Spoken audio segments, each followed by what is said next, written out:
Today we are going to make apple pie jelly out of some apple cider that I have. And I want you to hang around for the whole video because at the end I'm going to give you a few tips on what might help prevent you from making jelly that does not set up.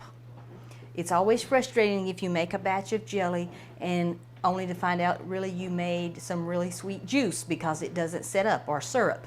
But there's a few things you can do to help avoid that, and there are also ways you can fix that when it happens. So today I'm going to be making some apple cider jelly. So I have this apple cider here that no one seems to be drinking. They like apple cider, but they don't particularly like this one that we bought. They like another brand that we bought somewhere else, and so I don't want this to go to waste. And so I'm going to make jelly out of it. And just so you know, what is apple cider? So apple cider is really just apple juice that has not been strained.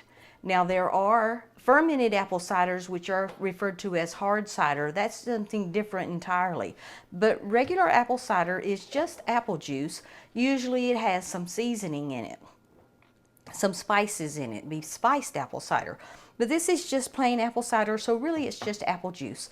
So unfiltered apple juice. So I'm going to be making jelly out of this, and I'm going to be making the full sugared amount.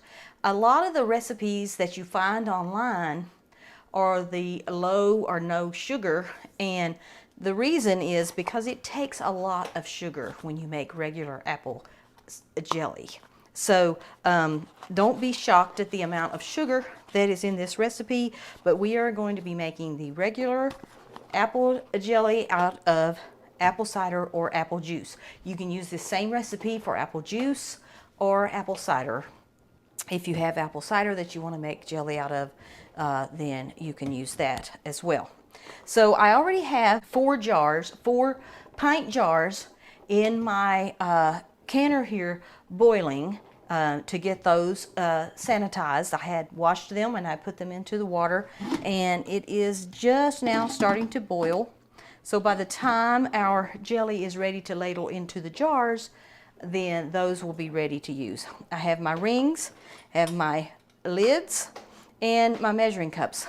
And I am going to season this apple jelly with apple pie spice. So this is actually going to be apple pie jelly. Now, I'm using ground seasoning. And what that is going to do is going to cause my jelly to look a little cloudy. But I'm okay with that because I know that it is the ground seasonings that are in it. If you don't want your jelly to look cloudy, then you will not want to use ground seasonings. You can use whole spices and put them in, a little cheesecloth and get them out. Don't leave them in and season it that way. But if you're okay with your jelly not being clear and with it being cloudy, just so you know why, then you can use the ground seasonings. Or I could even take and strain this once I get it ready through a heavy cheesecloth and get the spices out, and that would help it from being cloudy. But I'm just going to leave it because I know what it is, and that doesn't really bother me. If I were making it for gifts, I would go to the extra trouble of straining it.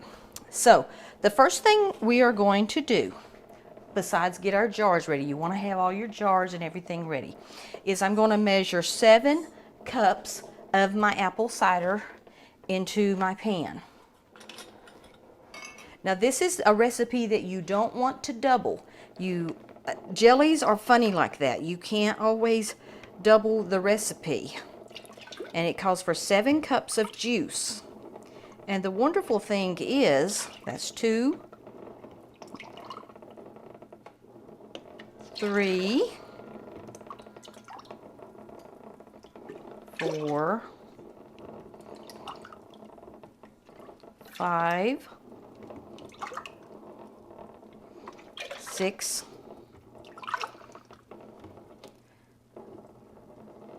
and I have almost exactly 7 cups. But I was going to tell you, the wonderful thing is about making jelly from juice. Let's say I only had 6 cups or 6.5 cups of juice, and my recipe calls for 7 cups, then you can just finish what you're missing with water. But I didn't have to because I had 7. So I have my 7 cups of apple cider in my pot, and I'm going to add the pectin. And I am using Sure Jell pectin, not the low sugar, just the regular. And I'm going to add this to my cider. Put my heat to medium. I'm going to stir this in. And I'm going to bring this to a boil. I am also to that going to add my spice. So to this, I am going to add 2 teaspoons of my apple pie spice. And you can season your jelly however you want, or you can leave the seasoning out and just have plain apple jelly. Now you can also, at this point, you can put a little butter into your juice, and that will help with the foaming. And I don't usually add the butter, but this is so foamy that I am going to add the butter. So we're going to add a 1/2 tablespoon of butter. And this will help reduce all of the foaming that you get, but it won't affect your jelly. And we want to bring this to a boil. And we want to let it boil for 1 minute. So our apple cider is, and our pectin is about to come to a boil. When it does, we're going to set a timer for 1 minute. So I see a bubble every now and then. We don't count it as a boil until it continues to boil, even when it's stirred. If you can stir the boil down and it stops boiling when you stir it, then it is not time to set your timer yet. You wait until, we would call that a rolling boil, is one you can't stir down. I'm starting to see it boil, but it's not really boiling good yet. Okay, so our apple cider and our pectin has actually started to boil. I'm going to set a timer for 1 minute. And we're going to let this boil for 1 minute. And then we're going to add our sugar. While that is boiling for the 1 minute, I'm just going to remind you of my little tip. If you watch some of my other videos, you will know that if you have the trouble with your water bath canner lid spitting and sputtering all around, I take a piece of aluminum foil and I roll it up long enough where I can fold it over, and I put it over the edge of my pan. And you can put it wherever you want, like up under the vent would be good. I don't have that on because I don't want the noise, but you could point it, see all the steam, if you can see that, I don't know if you can see that on camera, is coming out where this foil is, and it's not spitting and sputtering all over my stove. So that's just a little hack.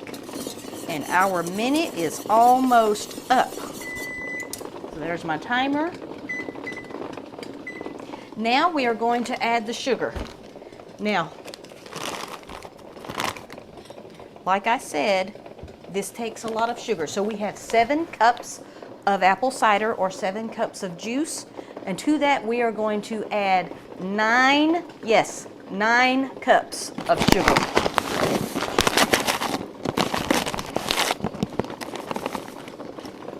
So there is 1,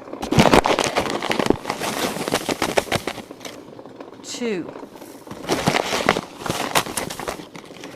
3, 4, 5, 6, 7, 8,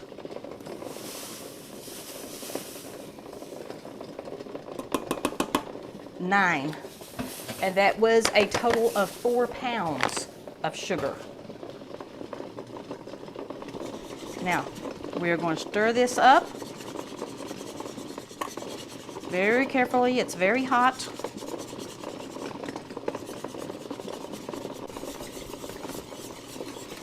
We are going to stir it up and we're going to bring it back to a boil for 1 minute. We start our timer after the boil begins. So I wanted to bring you over and just show you how beautiful this looks in the pot. We are waiting for it to come to a boil. And once it does, then we are going to set our timer. So we are starting to get a boil. Hopefully you can see this. There's a lot of light reflecting. I want you to be able to see the boil.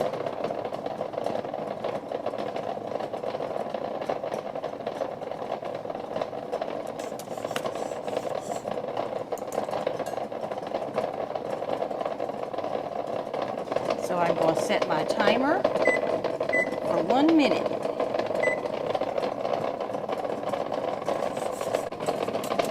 I should have used my deeper pot. This is making me a little nervous here, so I don't want it to boil over. We have 5 seconds to go.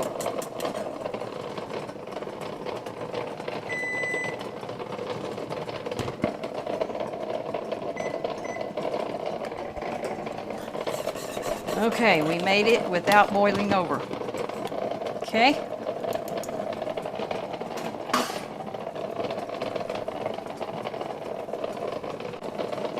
So now I am going to carefully, very carefully, get my jars out of the boiling water. Be very careful. You do not want to burn yourself.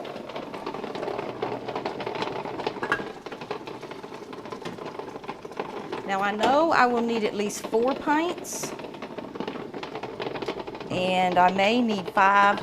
I don't know, I may need 6, but I have 5 ready.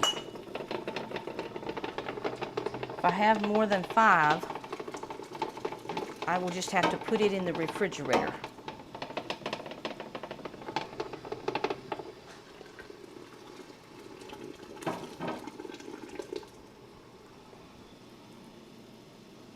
I want to keep my water boiling because we're going to put that back in there once I have my jars full. So we are going to ladle our jelly into our jars. We want to fill them up to 1/8 or 1/4 headspace. You don't leave a lot of headspace in jams and jelly like you do when you're canning vegetables.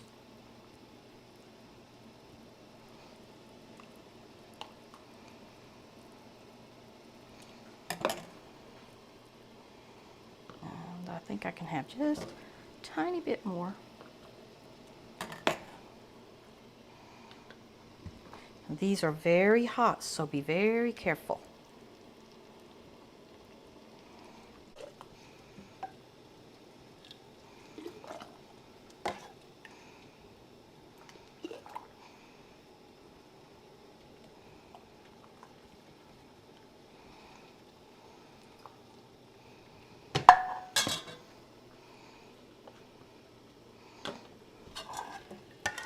Now I have just a little bit left, and that I will put in a jar and put in the refrigerator. But the next thing I want to do, now I want to wipe off the rim of my jars. Even though I use the funnel, I want to make sure I get all the mixture off of the rim of my jars, because I don't want anything to interfere with the sealing of my jars. There's no need to use vinegar.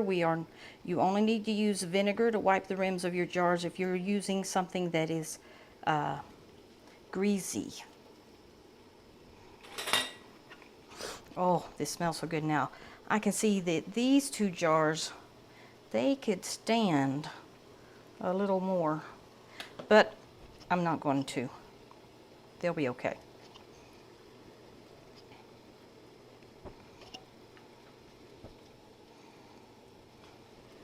And then we're going to put on our rings. Be very careful. Remember, everything is very hot. Put your rings on finger tight.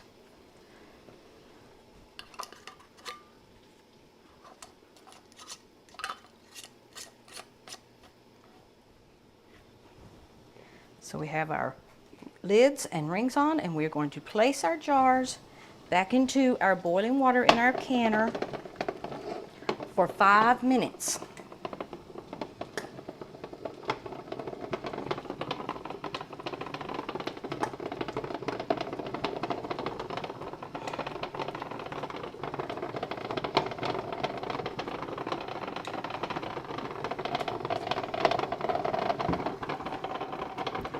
Set our timer for 5 minutes.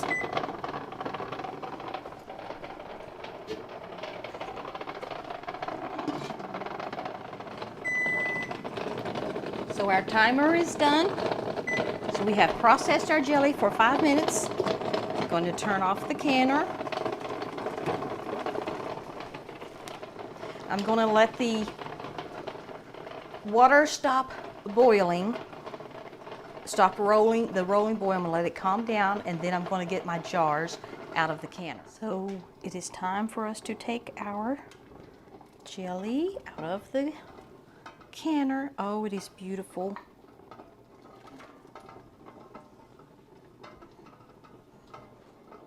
It has a beautiful color. That spice gave it such a beautiful color.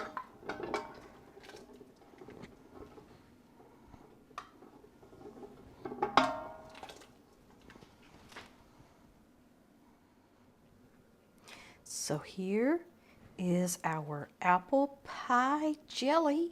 You could also call it apple spice jelly if you didn't want to call it apple pie jelly, that we made from apple cider that would have otherwise gone to waste.